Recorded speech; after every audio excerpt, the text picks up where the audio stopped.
দিদি ভাই, মিঠি, বলো মামি, কিছু বলবে? না না, কি বলবো, বলার আর কি আছে, এমনি ডাকতে ইচ্ছা করলো তাই তাই ডাকলাম তোকে একবার। কি রে দিদি ভাই, আগে কাকা দাদুর সঙ্গে দেখা হলে এটা চাই সেটা চাই কত কিছু বলতিস, খুব বড় হয়ে গেছিস না? এনে তোমার কি মনে হয় ছোট দাদু, আমি যেখানে যাচ্ছি সেখানে চকলেট খেতে খেতে যেতে পারবো?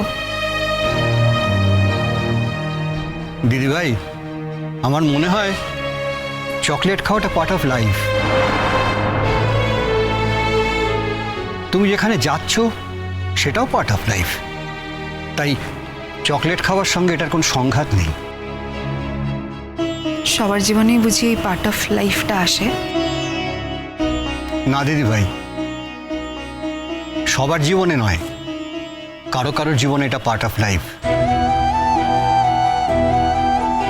সবার জীবনের পার্ট অফ লাইফ এটা হতে পারে না, এটা একটা অনভিপ্রেত ঘটনা, এটা অ্যাক্সিডেন্ট, এটা জীবনের একটা ছন্দপতন।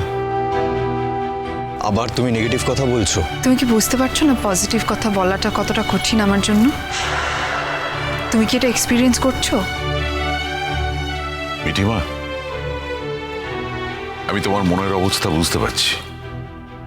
দেখো, তুমি চকলেটটা না খাওয়া অন্তত রেখে দাও। কাকাবাবু তোমার জন্য নিয়ে এসছেন, যেটাতে ওনাকে সম্মান করা হবে। তোমার এক্ষুনি খেতে হবে না, তুমি জাস্ট ওটা তোমার কাছে রেখে নাও। মিঠি, তোর যদি মনে হয় যে চকলেটটা নিলে তোর ফোকাস চলে যাবে, তাহলে তোর চকলেটটা নেওয়ার দরকার নেই কাকা দাদুর থেকে। তুই যেটাতে কমফোর্টেবল তুই সেটাই কর। আমাকে তো কনসিডার করার কি আছে? কে তোকে কনসিডার করেছে? কেউ কোনো ব্যাপারে তোকে কনসিডার করেনি তো।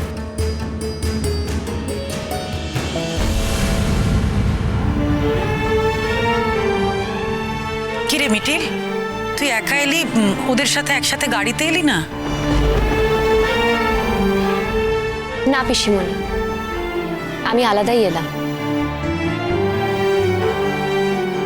আমি একটু পরেই চলে যাব, আমি শুধু মিঠির সঙ্গে দেখা করতে এলাম।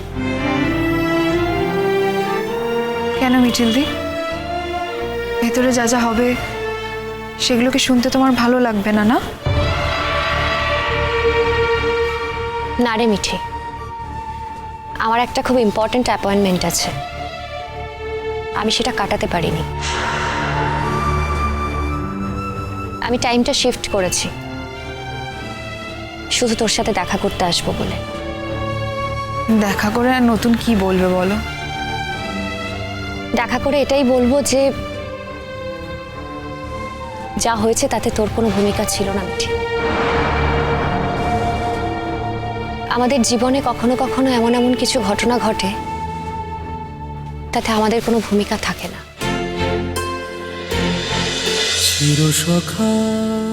চিরসখা সোম থেকে রবি প্রতিদিন রাত ৯টায় স্টার জলসায় ও জিও হটস্টারে।